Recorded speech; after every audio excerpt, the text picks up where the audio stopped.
Um, Hi everyone. I'm Nuno, as Kathy said. First of all, I want to thank the organization for this invitation, but especially for the amazing conference you've put together. It's been really inspiring to be here the whole day and listening to so many entrepreneurs and art activists and artists, and I'm going to leave much more motivated to work than I arrived, that's for sure.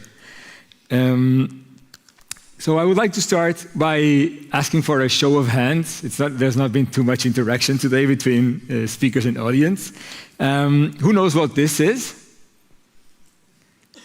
Great. So I thought this would be more than usual. So this is the visual way that Ed Hawkins, a climate scientist, found to illustrate the last 200 years on the surface of Earth. And it's easy to imagine that the redder and the darker, the warmer it has been. Actually, just this year, we have already broken 3 monthly records. So June, July, and September have been the hottest months on record since we've been registering the average mean temperature of the surface of Earth. So I was almost 7 years old the first time NASA confirmed that global warming was happening. I don't know if this was the day, but I actually remember being in my grandmother's house where I used to have lunch like twice a week and listening to this on the news, that she always listened to the news at lunchtime.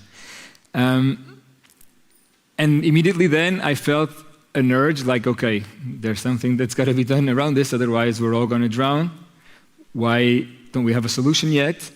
I thought of a few back then, out of a 7-year-old mind, and of course none of them was feasible. But the truth is, almost 60 years have gone since we have known about climate change, and we have not worked our way around it. So we have not solved the problem. Actually, we have seen things going backward a bit lately.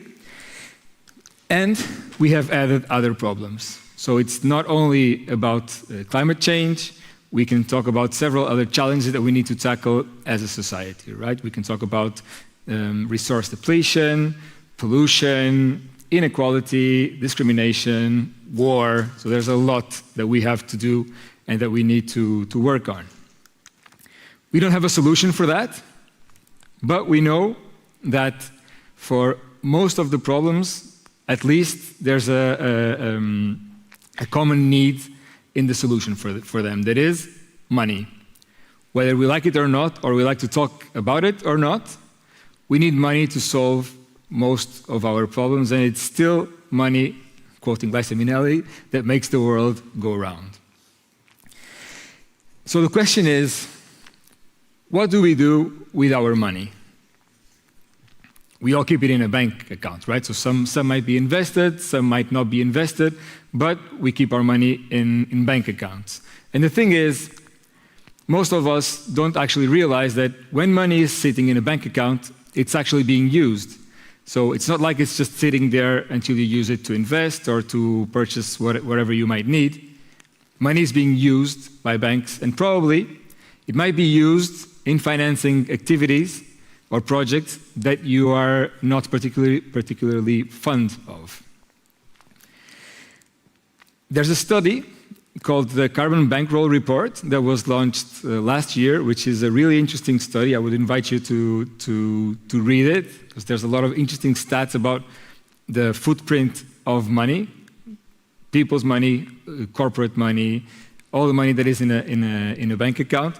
But one figure that stands out is that for every $1,000 that is sitting in a bank account, we are emitting around 150 kilograms of CO2 every year, just by having money sitting there and doing nothing with it.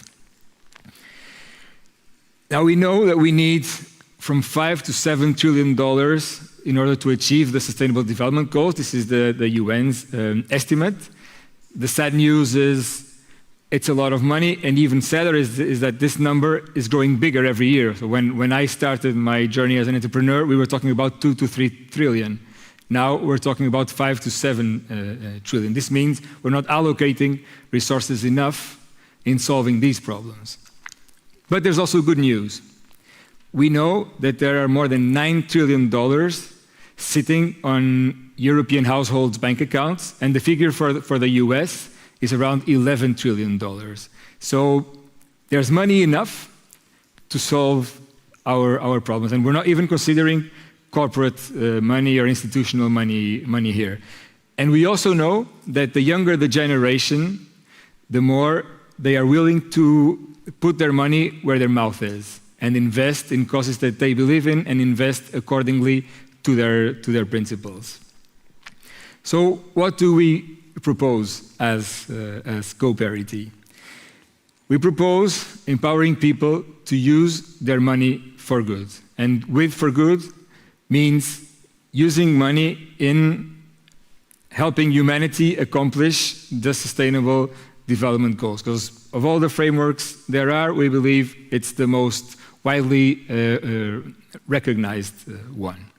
When we talk about this, we do it because we're deep believers that when given the choice, people will opt, even for compromising some of their own benefit, in favor of the common good. So, for example, if you can make more money investing in a new airport than a new railway, but the railway is better for the environment and more people can travel by train, we believe people will do that. And the same thing with coal power and renewables, and with a community garden or intensive agriculture. And this is what is called impact investing. So it's the act of placing money where you know it's going to have a positive impact, both in the environment and on people, while still making profit, because it's still okay for us to want to make some money out of our investments. I don't think this is going to work. I asked for this slide to be removed, but it's still there. It's a video, but apparently it doesn't show as a video. I'm sorry for this. So this is the context in which we created Goparity. Goparity is an impact investment platform that allows for people and companies to lend money to sustainable projects. So as a citizen, starting with only €5, you can lend money with an interest to whatever projects we have on the platform, and it's your choice exactly where the money goes to. And as a company, we're an alternative financing means. So it's just another option if your type of business is compatible with raising a loan, then there's one more place that you can go, that you're raising a loan, but also actually engaging with a large community of people. It's a form of crowdfunding, but it's called crowdlending because it's with loans. In a nutshell, this is how the business model works. So on the one side, we have people and companies that are the investors that lend money to projects that can be by non-profits or for-profits, whatever kind of organization. It does need to be an established organization that will then pay back the loan with an interest. And, of course, the principal and interest. And on top of that, we have the impact. And this is something we take very seriously, and all our users have access to what is the impact of the investments that they have done using Goparity's platform. These are just some examples of projects that we have funded. We have done solar power in Uganda, in dairy cooperatives. We have done offshore sustainable aquaculture in Portugal. We have funded cocoa farming and also coffee farming in Peru and Ecuador. And we have done a lot of solar power in Brazil and in Colombia. In total, we have funded more than 300 projects across 3 continents. You can see on the map where we have been active so far. And we divide our projects in 5 different categories. The most significant, the most significant one being sustainable energy, where we fit solar power and energy efficiency. But we've also done a lot of projects that are on, for example, business in transition, which is where we place electric mobility, the circular economy. We have done a lot of sustainable tourism and a lot of projects around the social economy and education and health. Now we measure the impact we have, and we know that our projects have helped avoid every year the emission of more than 25,000 tons of CO2 being sent out to the atmosphere. But, oh yeah, this is a very important detail. So you remember the number I gave you at the beginning? So we also did our math based on our impact. And we have come to the conclusion that for every $1,000 that has been invested with Goparity, we avoid emitting almost 1,500 kilograms of CO2 per year. So this means 10 times more than, we avoid 10 times more than the CO2 emissions of money that is sitting in a bank account. And this is relevant because we all know it's not financially healthy to invest all of our money, but it's acceptable to invest up to 10% or 20% of your liquidity in investments where capital is at risk. What we're basically saying here is that if you invest 10% of the money you have sitting on a bank account with Goparity or other platforms like ours, you'll get a virtually carbon neutral bank account. But it's not just about carbon emission, of course. As I said in the beginning, we have several other challenges that we face.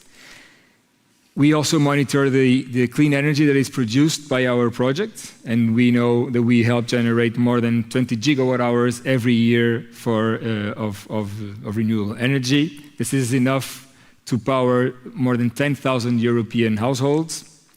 We helped create more than 4,700 jobs.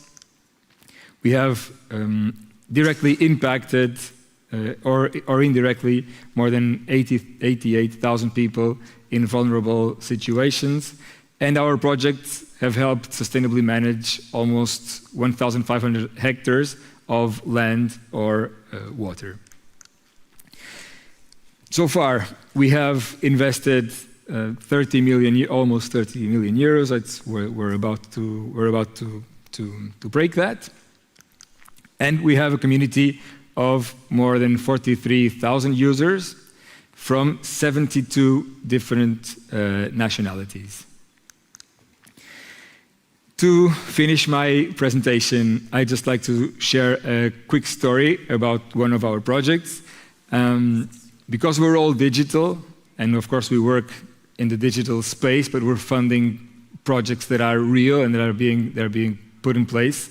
I chose this project in Uganda because sometimes it's the indirect impacts and the non-tangible impacts that impress us the most and also give you the most courage to continue. So this is a dairy cooperative in Uganda in a rural area where they had no electricity. So they depended on a diesel generator to keep the fridges running because of the milk, otherwise it would rot. We worked with a local installer who provided them with solar power and batteries, and by doing this, they already stopped depending on diesel, so from then on the generator is only a backup in case there's something wrong with the solar power equipment or there is no sun for several days. But they also stopped breathing the smoke that comes out of the generator. Also, they stopped depending on their diesel provider. Also, they stopped having noise pollution because of the generator working all the time. Now, this would already be impact enough and a very good reason for us to fund this project, but what happened next was the most curious thing. That this is what it looks like at night at this solar power station.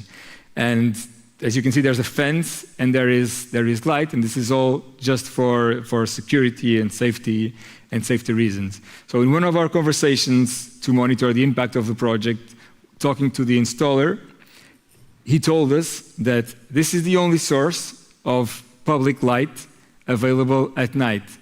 So our power station also became a place where people gather at night, where kids play, and where roadside vendors are now selling their products in a much safer way.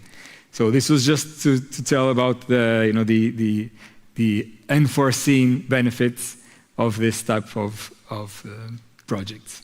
This is what I wanted to share, and just as a final message, I would just leave that if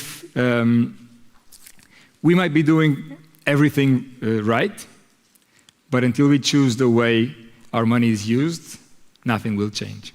Thank you.